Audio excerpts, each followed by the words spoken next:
সূরা আল কলম। বিসমিল্লাহির রহমানির রহিম। রহমান রহিম আল্লাহ তাআলার নামে। নুন, শপথ, লেখার মাধ্যম কলমের। আরো শপথ এ কলম দিয়ে তারা যা লিখে রাখছে তার। তোমার মালিকের অসীম দয়ায় তুমি পাগল নাও। তোমার জন্য অবশ্যই এমন এক পুরস্কার রয়েছে যা কোনোদিনই নিঃশেষ হবে না। নিঃসন্দেহে তুমি মহান চরিত্রের উপর প্রতিষ্ঠিত রয়েছ।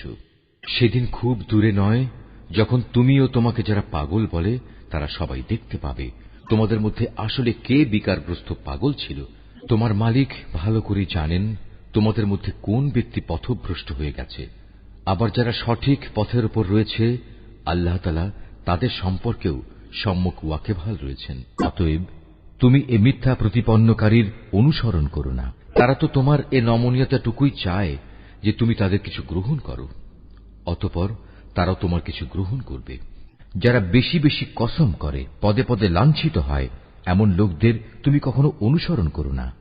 যে বেহুদা গালমন্দ করে, খামাখা মানুষদের অভিশাপ দেয় এবং চগলখড়ি করে বেড়ায়, যে ভালো কাজে বাধা সৃষ্টি করে, অন্যায়ভাবে সীমা লঙ্ঘন করে, সর্বোপরি যে পাপিষ্ঠ, যে কঠোর স্বভাবের অধিকারী, অতঃপর যে জন্ম পরিচয়ের দিক থেকেও জারজ, কেননা সে বিপুল ধনরাশি ও অনেকগুলো সন্তান সন্ততির অধিকারী।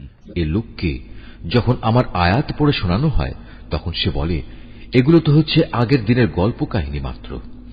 এই অহংকারী ব্যক্তিটিকে তুমি জানিয়ে রাখো, অচিরেই আমি তার শুঁড়ে দাগ দিয়ে তাকে চিহ্নিত করে দেব।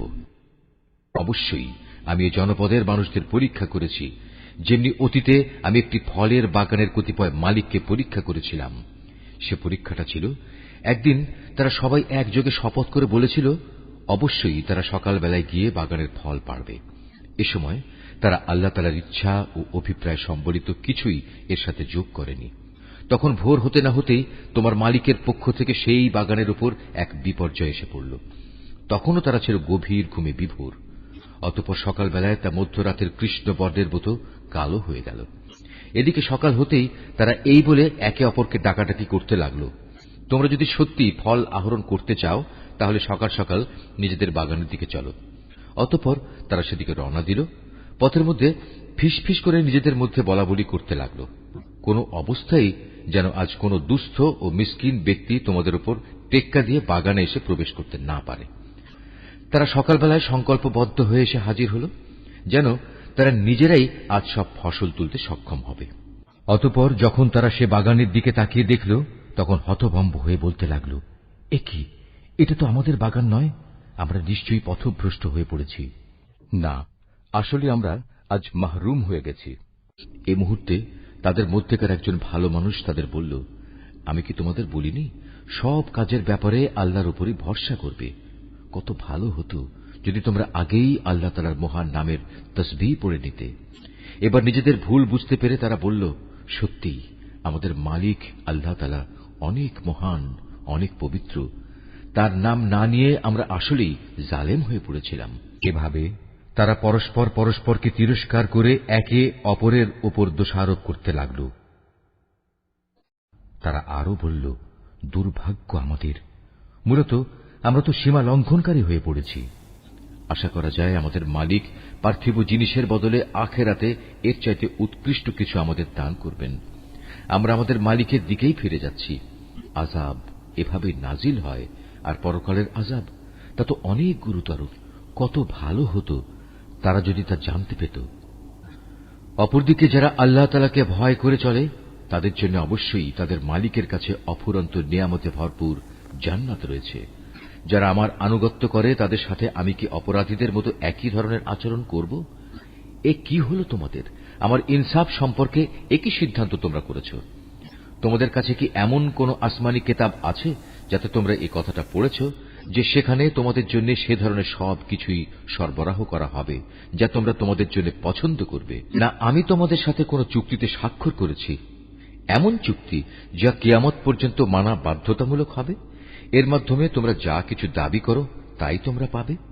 তুমি এতে জিজ্ঞেস করো, তোমাদের মধ্যে কে এ দায়িত্ব নিতে পারে? নিজেরা না পারলে তাদের কি অন্য কোনো অংশীদার আছে? যদি তারা সত্যবাদী হয় তাহলে তারা তাদের অংশীদারদের সবাইকে নিয়ে আসুক। স্মরণ করো, যেদিন যাবতীয় রহস্য উদ্ঘাটিত হয়ে পড়বে, তখন তাদের সাজদাবনত হওয়ার আহ্বান জানানো হবে। এসব হতভাগ্য ব্যক্তি কিন্তু সেদিন সাজদা করতে সক্ষম হবে না। তারা নিজেদের দৃষ্টি নিম্নগামী করে রাখবে। অপমানে তারা ভারাক্রান্ত হয়ে পড়বে। দুনিয়ায় এমনি করে যখন তাদের আল্লাহর সম্মুখে সাজদা করতে ডাকা হয়েছিল, তখন তারা সুস্থ ও সক্ষম ছিল। হে নবী, অতঃপর তুমি আমাকে ছেড়ে দাও। যে আমার এ কিতাব অস্বীকার করে, তার থেকে আমি প্রতিশোধ নেব। আমি ধীরে ধীরে এদের এমন ধ্বংসের দিকে ঠেলে নিয়ে যাব যে এরা তার কিছুই টের পাবে না। আমি এদের অবকাশ দিয়ে রাখি। অপরাধীদের ধরার আমার এ কৌশল অত্যন্ত কার্যকর। তুমি কি এদের কাছে কোনো পারিশ্রমিক দাবি করছো যে এরা তার দণ্ডভারে একেবারে অচল হয়ে পড়েছে? না তাদের কাছে অজানা জগতের কোনো খবর রয়েছে যা তারা লিখে রাখে? হে নবী, তুমি বরং তোমার মালিকের কাছ থেকে সিদ্ধান্ত আসার জন্য ধৈর্য ধারণ করো এবং এ ব্যাপারে মাছের ঘটনার সাথী নবী ইউনুসের মতো হয়েও না, যখন সে দুঃখে ভারাক্রান্ত হয়ে আল্লাহ তাআলাকে ডেকেছিল। তখন যদি তার মালিকের অনুগ্রহ তার উপর না থাকত, তাহলে সে উন্মুক্ত সাগরের তীরে পড়ে থাকত এবং এজন্যে সে নিজেই দায়ী হতো। অতঃপর তার মালিক তাকে বাছাই করলেন এবং তিনি তাকে তার নেক বান্দাদের কাতারে শামিল করে নিলেন। কাফেররা যখন আল্লাহর কিতাব শোনে, তখন এমন ভাবে তাকায় যে এক্ষুনি বুঝে এরা নিজেদের দৃষ্টি দিয়ে তোমাকে আছড়ে ঘায়েল করে দেবে। তারা একথাও বলে, সে কিতাবের বাহক একজন পাগল। অথচ এরা জানে না, এ কিতাব তো মানব মণ্ডলীর জন্য একটি উপদেশ বই কিছুই নয়।